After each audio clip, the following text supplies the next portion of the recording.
ఆయన బయలుదేరి వస్తున్నాడండి. ఎవరంటే ఆయన క్రీస్తు ప్రజలకు శత్రువు అండి. ఒక మూర్ఖుడు, ఒక హింసకుడు, ఒక హానికరుడు.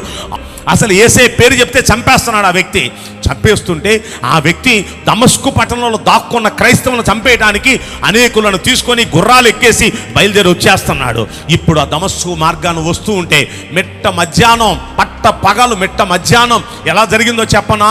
ఒక ప్రకాశవంతమైన వెలుగు, సూర్యకాంతిని మించిన వెలుగు ఒక్కసారి అలా వస్తే ఏంటా వెలుగును చూశాడో ఒక్కసారి కళ్ళు వెళ్ళిపోయినాయండి. దేవుని వెలుగును చూడగానే పడిపోయింది. ఎవడు నువ్వు అన్నాడు. నువ్వు హింసిస్తున్న క్రీస్తుని అన్నాడు. నాతో నీకేం పని అన్నాడు. నా పని చేసే వాళ్ళందరినీ నువ్వు సావగొడుతున్నావు. ఎవరు చేస్తారు నా పని?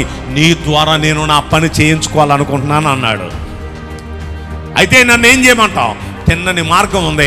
ఆ తిన్నని మార్గంలో ఒక వ్యక్తిని నీ కోసం, అననీయ అనే వ్యక్తిని నేను పెట్టాను. ఆ వ్యక్తి దగ్గరకు వెళ్ళు, నువ్వేం చేయాలో అన్నీ ఆయన చెప్తాడన్నాడు. ఇప్పుడు బయలుదేరి అక్కడికి వెళ్ళాడండి. వెళ్ళేటప్పటికీ అక్కడ అననీయ అనే వ్యక్తి ఉన్నాడు. అననీయ అనే వ్యక్తి నీ కోసం ప్రార్థన చేసి ఈయన ఏం చేయాలో దేవుడు ఈయనతో మాట్లాడాడు. మాట్లాడిన తర్వాత ఇప్పుడు ఆ రోజున తన జీవితాన్ని దేవునికి సమర్పించాడు. సమర్పించిన తర్వాత ఎంతో మూర్ఖుడు, ఎంతో కురుడు, ఎంతో హింసకరుడు, హానికరుడైన ఆ సౌలుగా ఉన్న ఆ వ్యక్తిని దేవుడు పౌలుగా మార్చేశాడండి. పౌలుగా మార్చి మిక్కిలి సాత్వికునిగా మార్చి ఇప్పుడు ఏమంటాడు చెప్పనా? నాకున్న ఆస్తిపాస్తుల కన్నా నాకు యేసయ్యే ఎక్కువ. నాకున్న పదవుల కన్నా, ఉద్యోగాల కన్నా యేసయ్యే ఎక్కువ. తన ఉద్యోగం ఏంటి? కలెక్టర్ రేంజ్ ఉద్యోగం. రిజైన్ చేసేసాడు నాకు యేసయ్య కావాలని. వాళ్ళ తండ్రి అన్నాడు, యేసయ్య కావాలా? ఆస్తులు కావాలా? ఆస్తులు కోట్లు కోట్లు ఉన్నాయి వాళ్ళ తండ్రికి. నాకు ఆస్తులు అక్కర్లేదు, నాకు యేసయ్యే కావాలని త్యాగం చేసుకొని వచ్చాడండి.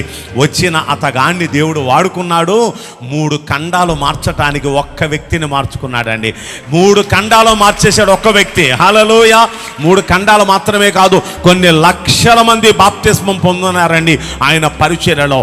ఇలా మనం ఆలోచిస్తే ఆయన రాసిన పత్రికలు క్రొత్త నిబంధనలో సగం కంటే ఎక్కువ ఉన్నాయండి.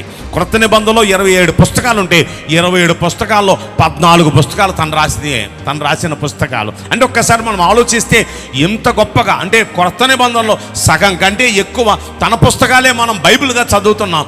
ఇలా చదవటానికి గల కారణం దేవుడు వాడుకోవటానికి, దేవుడు క్రియ జరిగించడానికి అవకాశం ఇచ్చాడు. దేవుడు ఆ వ్యక్తి జీవితంలో కార్యం జరిగించాడు.